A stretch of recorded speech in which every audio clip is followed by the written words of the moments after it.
আচ্ছা, এইটা নাকি চুষি পিঠে। একটু বলুন তো আপনারা, এটা কি চুষি পিঠে?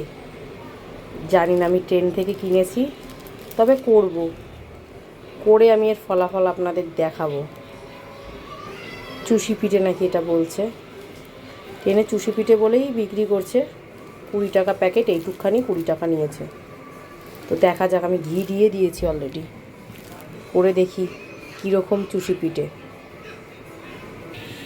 ভাজা হচ্ছে।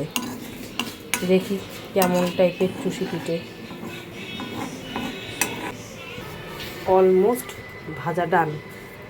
জানি না, আর একটু কি ব্রাউন করতে হতো, অনেকটা করেছি, তবে বলতে পারছি না। ঠিক আছে, যা হয়েছে হয়েছে, প্রথমবার।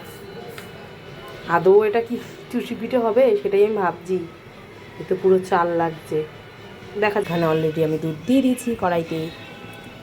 দুধের কালারটা কি সুন্দর এসছে, দুধটা জাল। তারপরে আমি চুষি পিঠেটা দেবো। তো দেখা যাক কী হয়, চুষি পিঠে হয় নাকি চুষিটা পুরো গলে যায়। দুধ অলমোস্ট ডান, মানে দুধটাকে আমি ভালো মতন করে জাল দিয়ে নিয়েছি।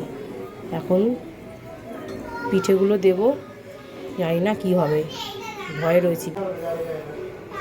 দেখি, দিচ্ছি কিন্তু, দিয়ে দিয়েছি এগুলো।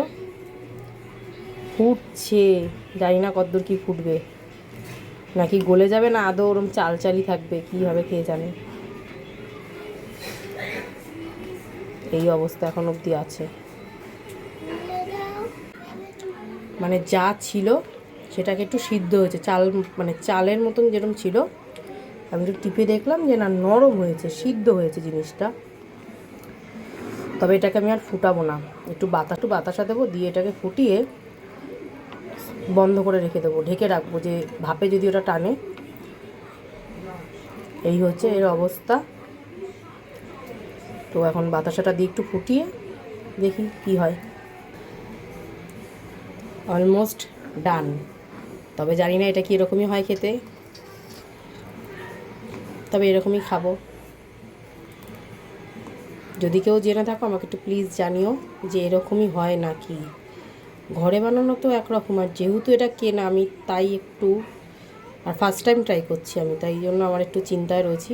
যাক, যাই হয়েছে, সিদ্ধ তো হয়েছে। ভেবেছিলাম তো এটা আবার দুধে দিলে না একদম গলে একাকার হয়। যাক, একাকার যে কালে হয়নি, নো প্রবলেম, খাওয়া যাবে।